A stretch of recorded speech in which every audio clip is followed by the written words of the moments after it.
Om Swastiastu. Assalamualaikum warahmatullahi wabarakatuh. Salam sejahtera, namo buddhaya, salam kebajikan bagi kita semua. Perkenalkan, nama saya Putu Dika Mahendra dari SMP Negeri 1 Banjarangkan, Provinsi Bali. Pada presentasi kali ini, saya ingin mengambil tema pengembangan usaha ekonomi kreatif dengan judul pemanfaatan limbah koran bekas menjadi cenderamata. Nah, di masa pandemi ini, banyak orang-orang yang kehilangan pekerjaannya.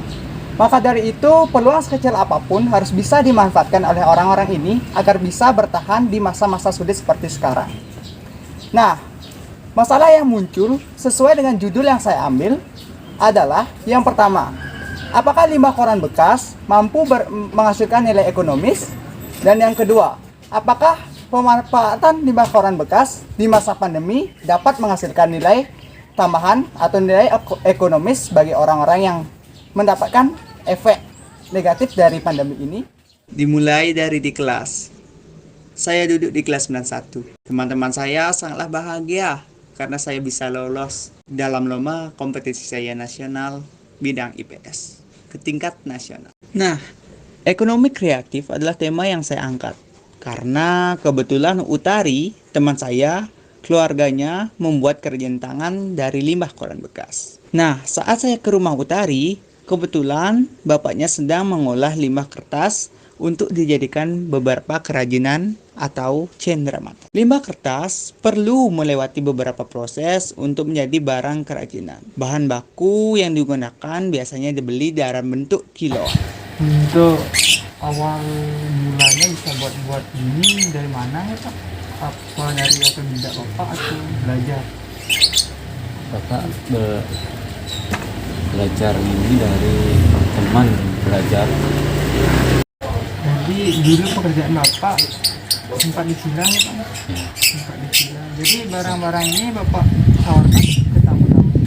Iya, ya kadang-kadang kalau pas ada tamu yang nginap di villa, ya Bapak coba nawarkan.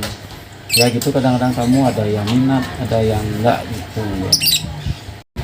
Di pandemi ini bisa Bapak buat tambahan lah Pak ya? Bisa ya Pak? Untuk kerajinan nih ya sangat untuk ini. Kalau pas laku itu ya lumayan untuk tambahan dari hasil penghasilan. Untuk kendalanya sendiri bagaimana Pak dalam pembuatan ini? Kendalanya cuma pemasaran aja ya. Kadang kalau pas bapaknya dapat, nah dulu masih kalau lancar sebelum covid ini, pandemi ini ya lumayan dapat. Itu udah sampai kewalahan kadang-kadang ngambilnya, kadang-kadang bapak sampai malam lembur gitu. Proses pembuatan setelah saya melihat-lihat dan ikut membantu ternyata tidaklah rumit. Hanya diperlukan kemampuan seni melukis jika sudah sampai pada tahap pengisian dekorasi motif. Nah, motif pada sisi-sisinya sesuai pesanan atau sesuai selera pasar. Dan pemilihan warnanya adalah warna cat Prada yang cantik. Nah, hasil kerajinan limbah koran bekas dari bapaknya Utari biasanya dipasarkan di sekitar kota Klungkung dan juga diedarkan secara online melalui Instagram. Nah, sebelum pandemi COVID-19, bapaknya Utari juga memasarkan produk-produk kerajinannya ke wisatawan-wisatawan tempat beliau bekerja. Inilah beberapa contoh hasil kerajinan limbah koran yang sudah jadi. Nah, ini bisa dipakai untuk tempat pensil, tempat tisu, permen yang berukuran besar, maupun lain sebagainya. Nah, setelah saya melakukan kunjungan ke rumah teman saya, Utari Ginastri, dapat saya simpulkan bahwasanya limbah koran bekas akan bernilai ekonomis apabila dapat dimanfaatkan dengan kreativitas. Nah, namun di sini dapat saya temukan dua masalah yang menghambat usaha ekonomi ini, yakni dari segi permodalan dan juga dari segi pemasaran.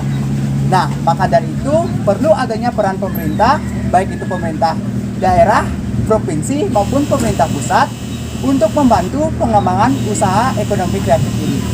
Sekian dari saya, Putu Dika Mahendra, Provinsi Bali, dari SMP Negeri 1 Banjarangkan, dan terima kasih.